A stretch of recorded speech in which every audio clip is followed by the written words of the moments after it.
Oui, des affiches, il doit m'en rester une bonne vingtaine, je pense, là. Mais de toute façon, j'arrive.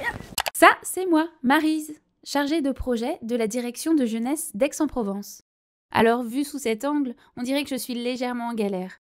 Mais je vous assure que c'est loin d'être le cas. Disons que j'ai pris un peu de retard, mais pour de bonnes raisons. Je vous explique. Ce matin, j'allais imprimer une centaine d'exemplaires de notre fiche meeting pour la maison de l'étudiant. C'est là que j'ai rencontré Samuel. Apparemment, il était en retard, il devait imprimer quelque chose, il m'a raconté qu'il habite loin, qu'il a eu du mal à se garer. Je me suis permise de lui dire qu'il pouvait trouver des logements dont les annonces sont postées sur le site de la mairie. Mais il peut aussi s'inscrire dans une résidence universitaire. Pour ça, il aura juste à déposer un dossier de candidature gratuitement.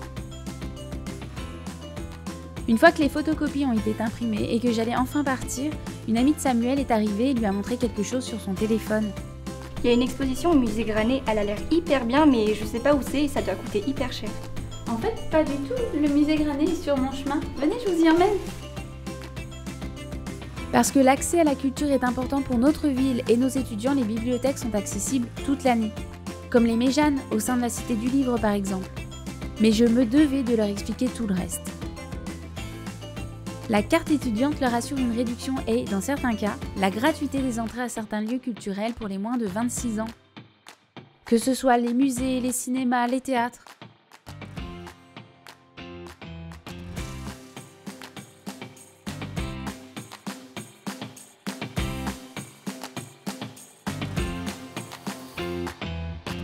Le sport était important pour Lucas.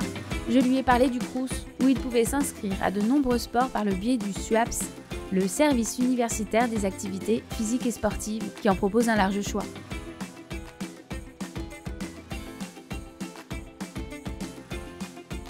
Vous savez qu'au resto universitaire, vous pouvez manger correctement et à moindre coût? Le Crous fournit aussi des repas à 1 €. Après, il y a aussi les Restos du Cœur, la Croix-Rouge, le Secours catholique. Et sinon, qui pourrait m'aider à trouver un job? Mais là aussi, il y a des moyens mis en place comme la maison de l'étudiant, qu'ils peuvent consulter dans la rubrique Borne de l'emploi pour leurs offres.